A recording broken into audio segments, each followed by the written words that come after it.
In this module, we're going to be discussing college thesis statements. So for most writing you do at the college level, you'll be expected to have some type of main idea or controlling idea for the piece of writing that you do, and often this will take the form of a thesis statement. However, college thesis statements tend to be a little bit different from thesis statements, especially at the high school level, or the way you express main ideas in other types of writing. So we're going to look briefly at some key attributes of thesis statements in college writing, some ways to make sure your thesis statement is strong, and some example thesis statements based around different disciplines. So first, let's take a look at what a college thesis statement usually is. Now, this may vary a little bit depending on the guidelines that you get for each specific assignment, but usually your main idea or your thesis statement will be expressed in 1 or 2 sentences near the end of your essay's introduction. If possible, you want to try to be able to express your main idea in just 1 sentence.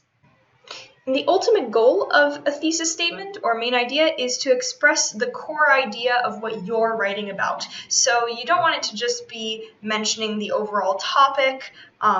You want it to be more about your message and what you want to say about that topic in that piece of writing. Your thesis statement can also give an impression of what the rest of your paper will be like, especially when it comes to how that paper is organized. For example, if you already know that you need to include certain components in the body, the main part of the writing, then your thesis statement can sort of briefly set up the order in which your paper is going to explore those different ideas. It can mention some of the supporting points that you're going to use later in the paper, just briefly so that your reader gets an idea of where you're going to be going with your arguments. And lastly, your thesis statement should fit whatever guidelines or prompt or assignment you've been given. So it should either be answering the question that a prompt is asking of you, or if you had a little bit more freedom in choosing the topic you write about, maybe finding your evidence for it, then your thesis statement should be a logical conclusion based on the evidence that you're going to use to support it throughout the rest of that piece of writing. So all in all, a college thesis statement is 1 or 2 sentences near the end of your essay's introduction that sums up your main idea and shows the reader how the essay is going to explore that idea. Now I want to look at some of the qualities that make for a good thesis statement. And again, some instructors and some assignments will have very specific criteria for the way the thesis statement should be. Others might be a little bit more open-ended, might leave it more up to you as a writer. But in general, you want your thesis statement to be clear, specific, and relevant to what you're writing about. As we said on the previous slide, you want to make sure that it is directly answering the question that has been asked of you, or if you're using other evidence as support, that your thesis statement is a logical conclusion based on that evidence.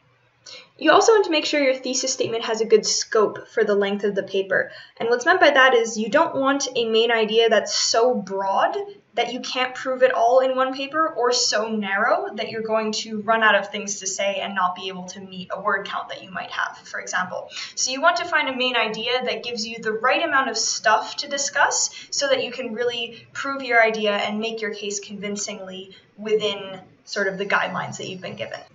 I also find it helpful to think of a thesis statement as like your answer to the question that's been presented to you. So sometimes you can use questions elsewhere in your introduction maybe to get the reader interested or thinking about the topic that you're dealing with. But for your thesis statement itself, you want it to be an answer, not another question. You want to be very upfront and direct with your reader about the point that you're trying to make at the end of that introduction. And lastly, a good thesis statement should matter in some way, whether that means something that matters to you personally, whether that means something that you think should be discussed more, but it's not being talked about very much in the sources, whether it's something you find interesting, whether you think more people should pay attention to it. Try to find something that matters to you or that you find interesting, because if you choose a thesis statement that you feel invested in, then you'll feel more invested in doing the whole assignment rather than feeling like it's more of a chore or just something you have to get out of the way. Okay, and now to look at some thesis statement examples. A lot of these are based on some assignments and prompts that I've seen here at GPRC in different disciplines. So this first thesis statement example is based on papers I've seen for first-year nursing courses.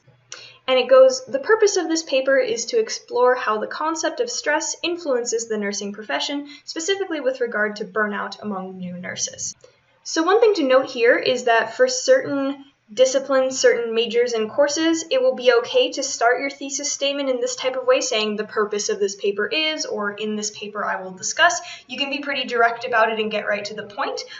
In other courses and disciplines, though, especially I would say in English courses, they don't tend to like it when you are this direct and kind of referring to the essay itself. They prefer it to be kind of more of a subtle approach. So I would say if you want to use a phrase like this, just make sure that that's kind of an acceptable convention within the course that you're writing it for.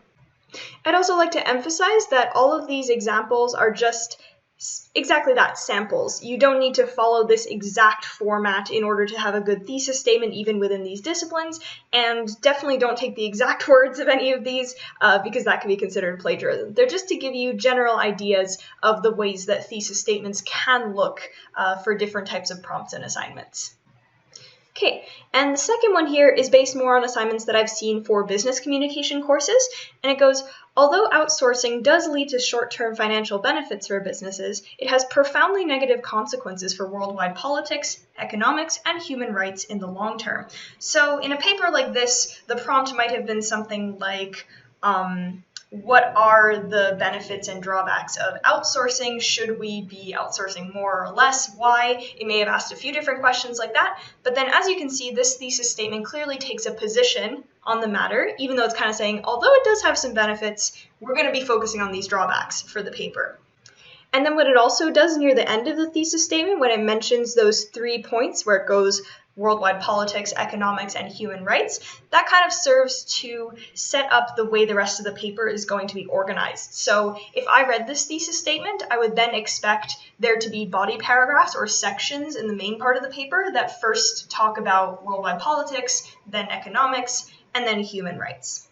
And again, it's not always mandatory to have a set of 3 points like this unless your instructor has directly said that you need to have those 3 points, but it is a very common format used in thesis statements to have sort of your main idea and then a short list of supporting points of how you're going to explore it throughout the paper. Okay. And then these last 2 examples are based on different types of assignments I've seen for English courses. The first one is more for a prompt where you can choose the topic and it's more about a general issue seen in the world rather than focusing on a novel or a short story or something like that. That one's more the second example on this page. But to look at the first one first, it reads, schools' dependence on technology has caused students to lose the ability to think independently, leading to a greater prevalence of mood disorders, memory loss, and loneliness. And this example is from Naomi Tepper, writing for Kibin.com. So again, you can kind of imagine that the prompt for a thesis statement like this might have been, are schools too dependent on technology? Is having technology in the classroom a good thing? Why or why not? And this thesis statement functions as an answer to that and also suggests several different ways that the author is probably going to go on to explore in more detail later in the essay. And then the last one here is more like what you might see for a thesis statement based on an essay about a novel, a short story, a poem, or something like that that you might read in an English class. And it reads, Harper Lee's To Kill a Mockingbird uses inner monologue, characterization, and dramatic irony in the wake of a tragic event to portray a world where ideas of justice and fairness are in conflict. So you can see in this one too, the main idea and the supporting points are kind of put in the reverse order. The important thing is just that those key elements, if you need to have them, are in there somewhere. So even though that main idea of in this world of this book, the ideas of justice and fairness are in conflict, even though that's put at the end of the thesis statement, and those 3 details of the author's writing style, so the monologue, characterization, dramatic irony, are earlier, we still have both of those key elements in there. We still get an idea of both the overall concept and message of the paper, as well as how it's going to be discussed.